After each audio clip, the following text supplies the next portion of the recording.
Inductive reasoning, deductive reasoning, and conditional statements. Inductive reasoning is a process of reasoning that a rule or statement is true because specific cases are true. To say that more clearly, we observe things happening and we make conclusions based on our observations. Most of the learning we do as humans is inductive. We observe things happening and we make conclusions. But can we prove those conclusions? Most of the time, not. For example, the sun has risen all of my life in the morning. Can I prove tomorrow it will rise? No, but I'm pretty confident it will because I observed it happening all of my life, and I can conclude fairly confidently that it will rise tomorrow, but it's not something I can prove. When I touch a pan that's been on the stove, I get burnt. Does that mean it'll happen the next time? No, maybe the stove was never on. Despite the fact that I can't prove I'll get burned if I touch a pan off the stove, it's pretty valuable information to know not to do that. So inductive reasoning has its place. It is very important. And we use inductive reasoning to make conjectures. So a conjecture is a guess based on experience of what will happen. When we make a conjecture, we may be able to prove it. And the way we prove it is with deductive reasoning. Deductive reasoning is the process of using logic to draw conclusions, given facts, definitions, and properties. In mathematics, we try to be deductive as much as we possibly can. We like to prove things and know for absolute certainty that they are true. If you prove things with deductive reasoning, you know they are true. Compare that to inductive reasoning, which is just a guess based on an observation.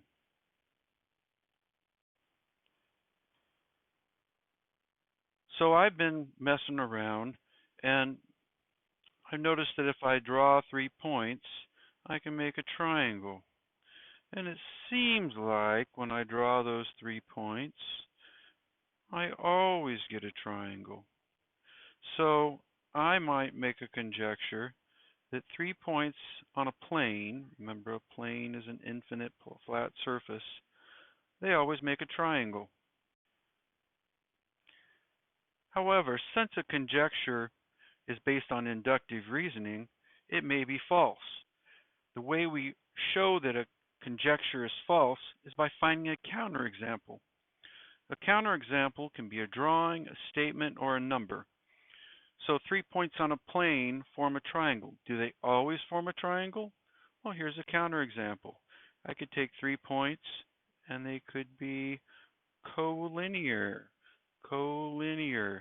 Remember, collinear means that they're points on the same line. Those don't form a triangle. Even if a statement is true thousands of times, if you can find even one case where it's not true, that means the conjecture is false. Here's some conjectures. You can pause the video, look at each one, and think about what value would make them false. Let's find a value for y that 1 minus y is greater than 0. I'll make this part true, but I'm going to make this part false. I don't want it to be between 0 and 1. So how about y equal negative 2? Let's see what happens. 1 minus y is greater than 0. 1 minus negative 2, is that greater than 0? Well, that's 1 plus 2, which is 3. 3 is greater than 0. I made this part true, but now here, is my y value negative 2, is it between 0 and 1? No. That's a counterexample. Y equal negative 2. For any real number x, is x cubed always greater than or equal to x squared? Well, try a negative number. How about x equal negative 1? Is negative 1 cubed greater than or equal to -1 squared? Well, -1 cubed is -1 times -1 times -1, which is -1. -1 squared is -1 times -1, which is +1. And notice that -1 is not greater than or equal to 1. It's less than. So x equal -1 is a counterexample. For any real number x, if x squared is greater than or equal to 1, is x greater than or equal to 1? Here, I think another negative would work. Maybe x equal -2. If I take -2 and square it, it will be greater than or equal to 1 because 4 is greater than or equal to 1. It's greater than 1. And notice it made the second part false because x is not greater than or equal to 1. X is -2. This next topic is super important. A conditional statement is of the form, if P, then Q. Most of the time, we work with these type of statements. Even definitions are written this way. The first part of the statement is the hypothesis. The second part is the conclusion. Notice that if P, then Q can also be written as P with the arrow Q. This little arrow means implies. So if I say P implies Q in words, that's the same exact thing as if P then Q. So the first part is the hypothesis. It does not include the if. The hypothesis is I spend too long in the sun. The conclusion then is, then I will get sunburned. Conclusion. Again, the if is not part of the hypothesis. The then is not part of the conclusion. Second statement. If I eat too much food, I eat too much food is the hypothesis. Then I will get sick. The conclusion is I will get sick. Last statement here. If I don't get enough sleep, I don't get enough sleep is my hypothesis. Conclusion, I will be tired. So I can always write these with implies, and we can always use that symbol with the arrow for implies. Sometimes we see this fancy symbol right here, this little squiggle, it's like the top part of a congruent, for negation. Negation essentially means the opposite of whatever the part of the statement is. A statement like, if it is cloudy, then it will rain. So my P is, it is cloudy, that's my hypothesis. The conclusion is, it will rain, that's my Q. So not P and not Q would be, it is not cloudy, it will not rain. In this case, it is not cloudy is my hypothesis, but that's my not P. Then it will not rain is my Q, and it's my not Q. In each case, it's the opposite of the original piece of the statement. If we include the original statement form, if P then Q, this is the original, there are a total of 4 different ways this can be written, 4 different statement forms. There's the converse, that's just when I flip the Q and the P. There's the inverse, that's when I negate the P and the Q and I don't flip them. And the contrapositive, when I flip them and negate them. Reminder, I can write P implies Q with the arrow, P implies Q. That's the same thing as saying if P, then Q. The converse, when I just flip them, Q implies P. That's the same thing as saying if Q, then P. The inverse, when I don't flip them, I just negate them both. Not P implies not Q. That's the inverse. That's the same thing as saying if not P, then not Q. And the contrapositive, when I flip them and negate them, not Q implies not P, and that's the same thing as saying if not Q, then not P.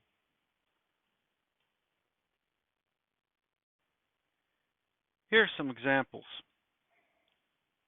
My original statement is if I like chocolate, then I like candy. So this is my P, and this is my Q. Now for the next statement, I'm flipping the two parts, my Q and P. If I like candy, then I like chocolate. The inverse. Now I'm going back to the original statement, and I'm going to negate them both. If I don't like chocolate, that's not P, then I don't like candy. That's not Q. And the contrapositive, if I don't like candy, then I don't like chocolate. That's when you flip them and negate them. Not Q implies not P. Now, think about these statements, whether they're true or false. And let's just think of chocolate as a chocolate bar. If you like a chocolate bar, do you like candy? I would consider that to be a true statement. If you like candy, then does that mean you like chocolate? Well, maybe you like hot tamales or Skittles. So I can come up with a counterexample, a case where I don't like chocolate, but I do like candy. This is false. If I don't like chocolate, then I don't like candy? Well, if I don't like chocolate, does that automatically mean I don't like candy? No, because again, I could like Skittles. So this would be a false statement. And the contrapositive, where I flipped the two statements and negated them, if I don't like candy, then I don't like chocolate. Well, if I don't like any candy at all, then I don't like a chocolate bar. So that is a true statement. Now, a counterexample in general makes the hypothesis true and the conclusion false. So go back to the false ones, right here, the converse. What we had to do is find a candy, make that true, find a candy I like, but make it not be chocolate. And the same thing with the inverse. If I don't like chocolate, so you don't like chocolate, make that true. You like Skittles or some other type of candy that's not chocolate. But that makes that false because I like Skittles and it's candy. So memorize.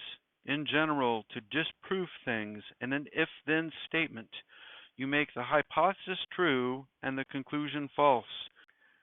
This is important information and something you need to know. Make an observation here. Related conditional statements that have the same truth value are logically equivalent. And it turns out every single time that the original statement is logically equivalent to the contrapositive. What I mean by that is if the original is true, the contrapositive will always be true.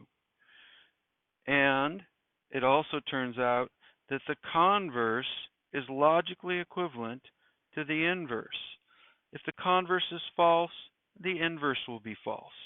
If the converse is true, the inverse will be true. Now, sometimes they can all four be true. It can vary, but the original and the contrapositive will always be the same. They'll always either both be true or both be false, and the converse and the inverse will both again be the same, logically equivalent. They'll either both be true or both be false. Another example, my original statement. If an angle has a measure of 90, then it is a right angle. So my P is an angle has a measure of 90, and that implies my Q that it is a right angle. The contrapositive, different order this time. That's when you flip them and negate them. Not Q implies not P. If an angle isn't a right angle, then it doesn't have a measure of 90. And the converse, that's when you flip them back to the original statement. If an angle is a right angle, then it has a measure of 90. Notice how all we did was flip the two. There's my Q and there's my P. And the inverse back to the original statement. Now I'm going to just negate them both. If an angle does not have a measure of 90, that's my not P, then it isn't a right angle. That's my not Q. Now, all four of these statements are true. That's because this is the definition of a right angle. And in fact, every definition, all four statement forms will be true. Which leads to another concept. If all four statements are true, then you get what's called a true biconditional. A biconditional has a double arrow. And this little arrow means if and only if. So when all four are true, or actually any definition can be written this way, because with a definition they'll all four be true always, I can say it this way. An angle has a measure of 90 if and only if it is a right angle. That means what I did was combine all four statements into one statement using if and only if. And again, every definition can be written as a true biconditional.